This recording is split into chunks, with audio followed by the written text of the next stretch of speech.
regarding Steph and the absence, let's see where it's at. Right. Is it a week? Is it 2 weeks? Is it 3 weeks? Before we lose our minds. Right. Second part, shockingly, I think, not that they can overcome it and be amazing and go 17-5 down. Can they sustain and just stay in this box? Well, I think they can. Well, listen. And I see the YouTube chat already. Nick in San Jose said they're a 51-win team. I did not say that. We were not talking finals yesterday. We were just saying they could make a deep run. So all you guys got your panties in a bunch. Relax a little bit. Relax. All right? Relax. But the momentum has been halted. There's no doubt about that. You go into that game last night, and you're 14-4 through the last 18 games, and you're feeling good off of back-to-back. You're playing the team off of back-to-back. The Bulls were just in Salt Lake City. They played heavy minutes. Pretty impressive. DeRozan goes back-to-back 39-minute nights. And you know what? He was cooking, Shasky. 33 points, 8 rebounds. Kobe White had it rolling, 20 points. And then Vucevic. Oh, my God. He destroyed killed him. 33-11 now. I thought Draymond Green had a very solid floor game, a triple-double, 32nd career triple-double, but he got into foul trouble, and that hurt the Warriors. Andrew Wiggins, we knew that once he returned, it may take him a game or two to get his rhythm back. Well, you know what? They're going to need his rhythm back in a heartbeat here. They're going to need him rolling because he only played 15 minutes yesterday. It was not impactful. Moses Moody is a very good sign there. Klay Thompson, very good sign. I thought Jonathan Kuminga played like a grown-ass man. But the momentum that they just built just like that in 24 hours has been halted. And now we wait. And look, Podziemski with the missed layup. Yeah, sure, he smoked the layup. He'll learn from that. I'm not mad at the aggressiveness. I'm happy that he took the shot. Tells me that he wants to take big shots. But it's the ankle of Stephen Curry. I'm sorry. No, the sky's not falling.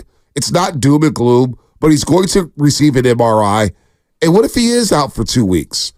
That could be the difference between being a 6 seed and a 10 seed in which you're playing 2 double elimination games in the play-in tournament, Shasky. So you look at the next 2 weeks. San Antonio, Dallas, Lakers, Knicks, Memphis, Indiana, and then at Minnesota. You're going to need Curry back at least by next Wednesday, hopefully against the Dallas Mavericks. There's no doubt. Like when it comes to these MRIs, again, you're gonna throw something at me for saying it. No, I'm not. David Sampson always says that every single stadium, that are the modern stadiums, all have the MRI machines on location, and that teams get them, and the results are immediate. I think the Warriors probably have a good indication of what's going on with Steph's ankle. Sure. Are there second and third opinions and ways to look at it? Absolutely. It didn't look great, but it also didn't look like it was going to be some fracture that, like, his season was over. Right. Barring that they can qualify for the playoffs. The crazy thing is they've done a decent job weathering the storm over the last few years when Steph's been out. Like, it hasn't been like they're 1-28, with Steph out. They've been okay. Not great, but okay. I just think that this team right now, they can figure out a way to muster it up. But Chris Paul's going to have to step up. And other guys are going to have to step up. Here's the problem, Shasky, and I love the optimism. The scoring here. I love the optimism here, but Steph Curry creates so much for this basketball team. The gravity, the all-ball movement, on the ball. Now say if you insert Chris Paul. I don't know who's going to start Saturday. I'm just San Antonio. Throwing that name out originally. You do worry about pace. Is Chris Paul going to be able to play at the pace that they play at with Stephen Curry and Podziemski in their backcourt? Will he slow it down? I love Chris Paul and what he's done for this team, but will he slow it down? Now the rotations. Steve Kerr, who's I think has done all of a sudden a great job this season. Not the best job, but a very good job in trying to figure out these rotations. It's hard for a coach when you don't have all your guys available every single game, and you're trying to pull this lever and that lever, and this guy gets hurt, this guy gets popped. Like, it's a lot going on here. But now Steve Kerr, where he finally goes, look, I'm going to play 10 deep. We just blew out Milwaukee by 35 points. I'm good here. We got our 10 guys. Let's roll. And then Curry gets hurt. Now I got to re-tinker the rotation. Who's going to come off the bench?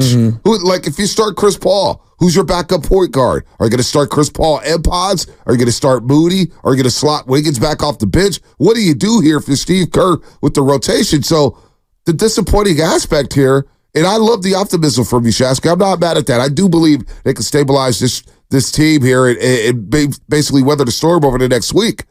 But, boy, you got 20 games left. I know. And you just lost your superstar. And Sacramento came back and won last night against San Antonio. Well, you know what I'm saying? Look, 4, 5, 6 seed is probably out the window, right? Like that's where I'm looking at it. So let's take a logistical look at this thing. I'm looking at the play-in tournament, quote unquote. All right, where the 7 plays the 8. Tuesday, April 16th. That's the date I'm looking at right here on the NBA.com webpage, okay? And then the 9 versus 10 is April 17th. Today is March 8th. That would give him essentially 5-6 weeks. Oh, you're talking about Steph Curry if he misses 5 weeks? I'm playing, I'm playing worst case scenario here, right. They've got 5 or 6 weeks here of buffer. I think if this were 2 weeks from now, I'd be a lot more worried. You know what I mean? In terms of timeline. I'm trying to be realistic here. Well, I don't know. Let's calm down and let's not speculate how long he's going to be out. No, I know, but what I'm saying is they've got some time, I guess is where I'm getting at. But you don't want to be in that 9-10 spot. No doubt. Because you got to win 2 straight games or you're popped and you're done. You're not going to the playoffs. You want to be in that 7-10 range. And right now, you're 3 games behind the Kings in the loss column. It's a devastating loss last night. 3 games, we didn't have that baked into the equation at all. Everybody had that a win, especially after beating Milwaukee by 35. But now you're 3 games behind the Kings in the loss column. You're 1 game behind the Dallas Mavericks in the loss column. And if you have to play Dallas without Steph and Curry, next week you got the Mavericks and the Lakers in back-to-back games on the road. That's going to be a tall order for your team without Steph and Curry. No one is denying that. They don't have this goes back to you got to have a number 2. Well, now you really don't have a quote unquote clear cut number 1 scorer outside of Steph Curry. And so that is a big problem. Look at Steph Curry. If the Lakers lose LeBron, if Dallas loses Luka, go around the league. You take Giannis off the Bucks. Like all these teams are, they're in a tough spot. I'm not ready to put a pin in them yet. I'm just not. I don't think that's what you're doing. I don't think that's what you're doing. Nobody's sticking a fork in them. No, but it will be different. This team is drastically different without the chef, Steph Curry. I was surprised how hard Chicago was playing. Oh, no, I'm not surprised because they're trying to make a playoff push. I know, but Vucevic killed them. Dude, Chicago right now is in the play-in. They're in the play-in. They're trying to, dude. They've won some impressive games lately. They've won 3 in a row. I know. They've had a good road trip. And I'm trying to tell you guys, Kobe White is a problem. Well, Vucevic, his speed, Vucevic was really good. DeRozan was excellent. I mean, those 3 guys right there. Kobe White comes up with the 20 points and the 7 assists. I thought Dosunmu made some big shots for them as well, and he was active for the Chicago Bulls. The young man, Ayo Dosunmu, out of Illinois. But Vucevic, DeRozan, they got rolling there. I thought Caruso played some really good defense on Stephen Curry. He made it difficult for him. Thank God Spadone's not in. Dude, yeah. He loves Caruso. No, he drives me nuts. But Stephen Curry did struggle last night. 5 of 18 from the floor, 3 of 12 from the three-point line. Caruso, they paid attention to detail. I got a funny text from Guru because he was at the game yesterday. And he said, I don't know where this came from. I don't know what he was trying to accomplish with this tweet. But this text, but it was funny. He goes, Bonte, Bulls play a professional brand of basketball. What does that mean? They're just buttoned up. He loves old school mid-range guys. No, he does. No, professional brand of basketball. That's what they did yesterday. Well, but the big what? No, I was gonna say Vucevic hit some big time Stretch shots, and then DeRozan had no answer for him. No, and then DeRozan getting into the paint was excellent, and it did feel like Kuminga for a minute there was stymied, and he looked a little out of whack. I thought that the offense in general looked completely congested. They weren't hitting shots, but I loved their fight in that fourth quarter. Moses Moody, I know it's lost. Moses Moody played inspired basketball. No, I was so excited with the way he was playing. They were down 9, 11, whatever it was, and he's fighting back, and he's playing elite defense, and then he's getting transition dunks, and I was feeling really good.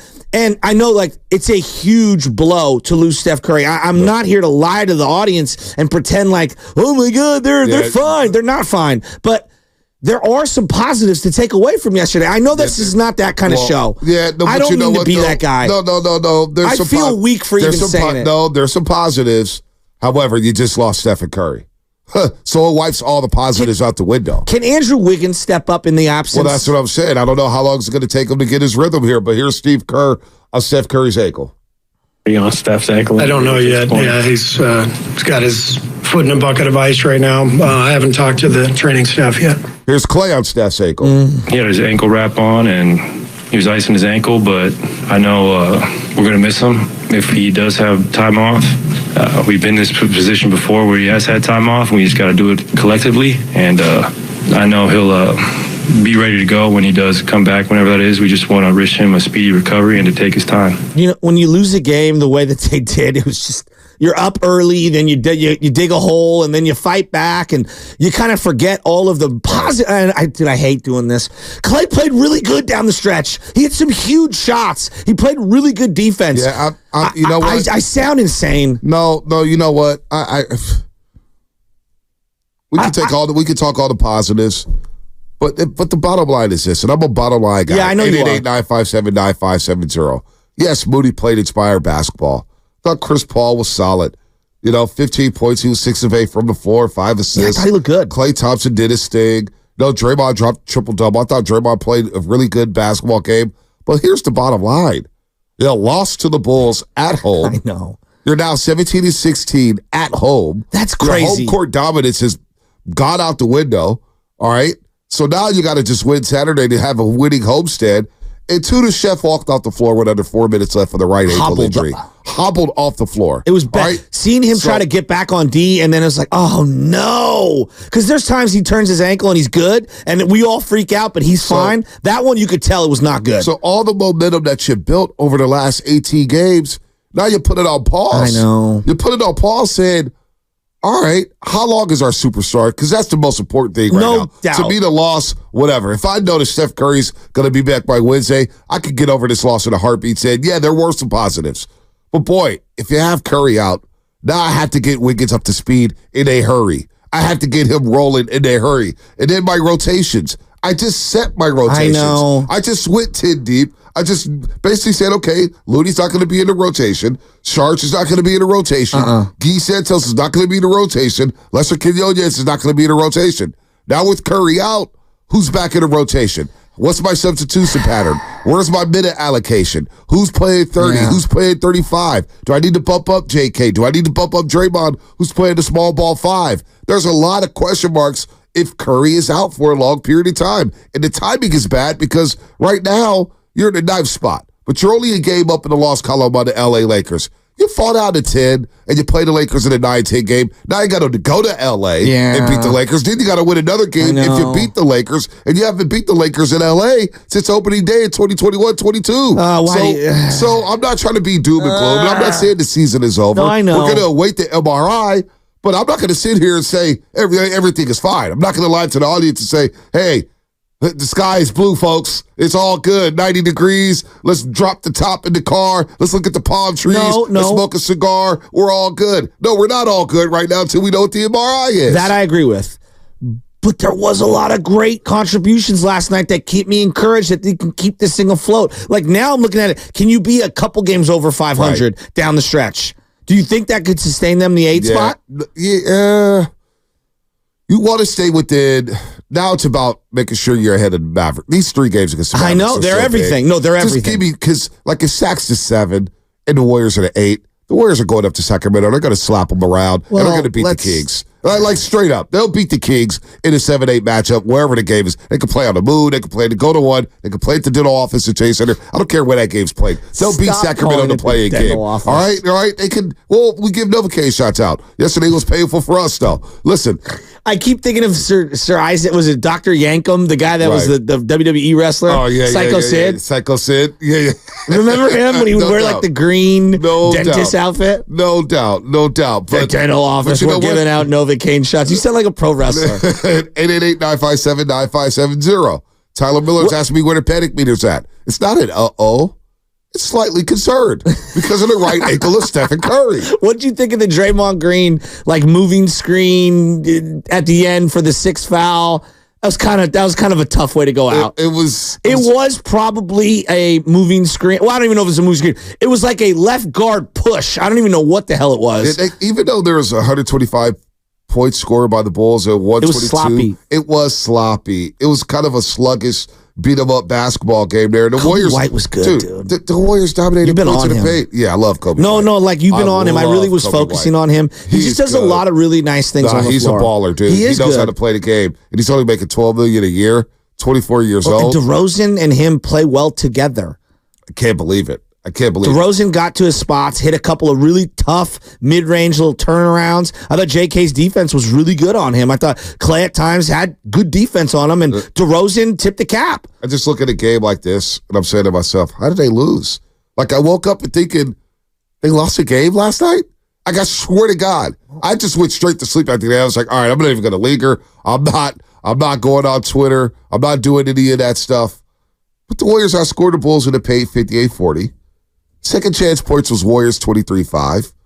Fast break points was 16-8 Warriors. They won on the hustle plays, but the three-point line, the great equalizer, the Bulls are not a great three-point shooting team. Hell, they don't take threes. I believe they're 28th in attempts. Well, they were 16-36 yesterday, and the Warriors just 11-42. So you get outscored by 15 at the three-point line. Yeah, win the free throw battle. Every other battle you won, Shasky. Was it Vucevic and Kobe White hitting threes down the stretch? Yes, they hit some huge threes, and they built that lead. They had that lead, that cushion there where the Warriors had to fight uphill. Then you get Draymond Green in foul trouble.